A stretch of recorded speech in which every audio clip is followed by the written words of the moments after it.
Are you doing everything right in keto? You're to the point of keto where you're fat adapted, you've lost some weight, but you're not quite at that goal weight, or those medical problems you're trying to reverse are not gone yet. Well, your stall isn't the tragedy you think it is. So what's happening? What happened to those abundant ketones? Why am I not losing weight anymore, doc? Let's take a closer look at this patient. We're going to look at what's happening the last couple of stalls and what's really going on inside her liver. All right, this patient stalled out where many people stall out.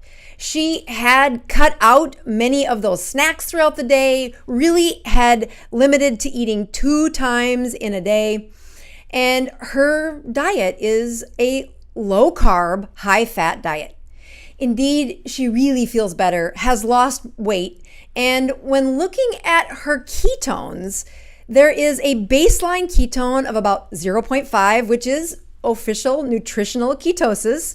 And then during those hours in the sleeping time, she sees that ketone really rise to over 1. During that time, she has lost the weight. She really is feeling good. And whenever she checks her ketones, she has at least some of them around.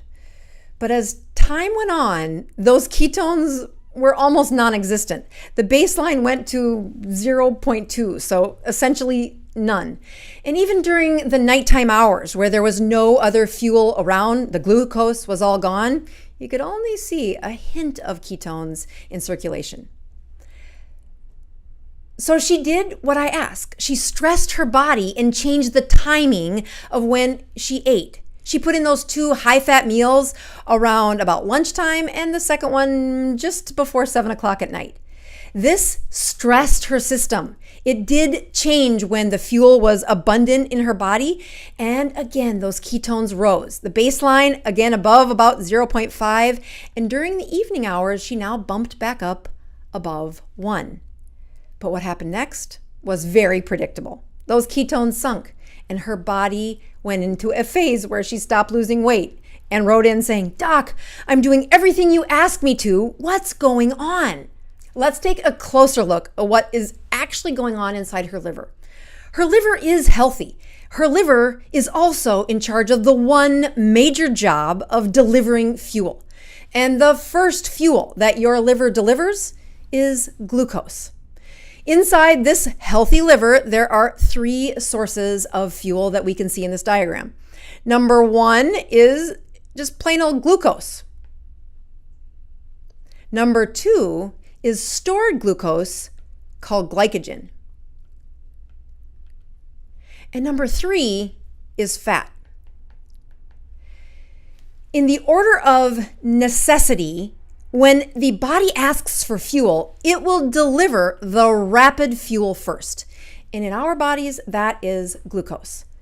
So as she eats or asks for fuel during the day, there may be a trickle of ketones coming out of her liver, but it is mostly glucose.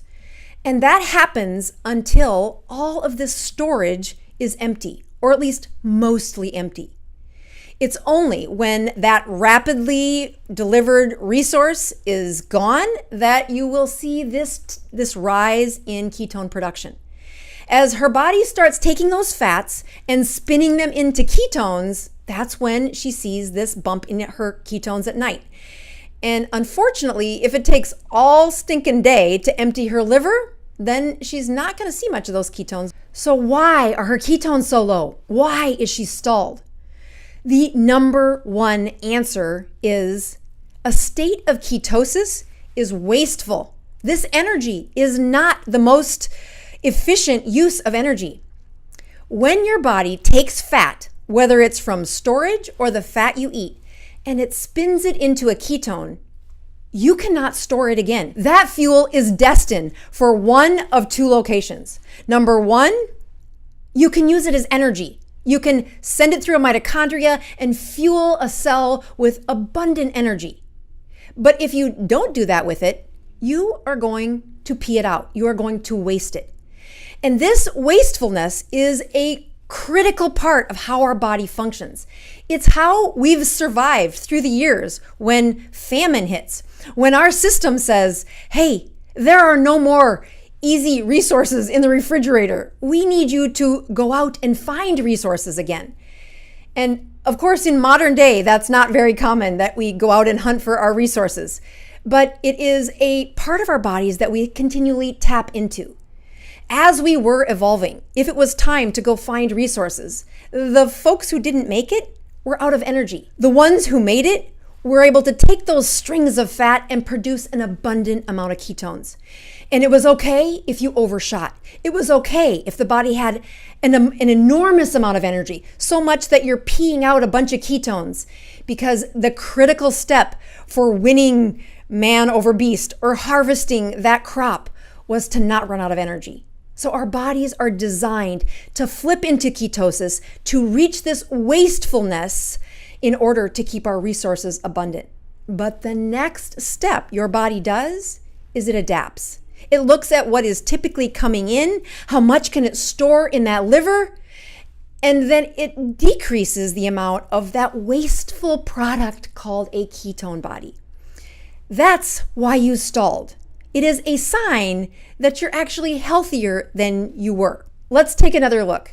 So here's our patient who did a great job of limiting the meals to 2 high-fat meals per day.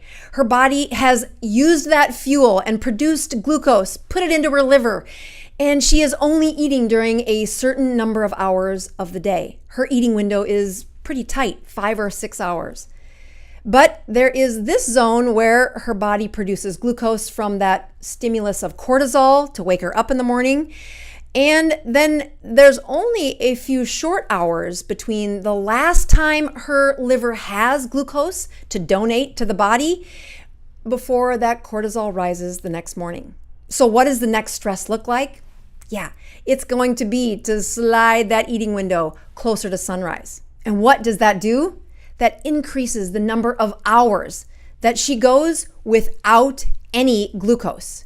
And this, of course, rises the production of ketones, putting her into that wastefulness, that state of ketosis, where she uses fat to fuel her body and as a result loses weight and works on several of those chronic diseases. Are you on the keto diet with a 0.2 ketones in the morning? Are you stalled and want to know, well, how do I get rid of these medical problems? How do I get those final pounds off? The next step is along the keto continuum. Check out this next video. I'll show you how that looks.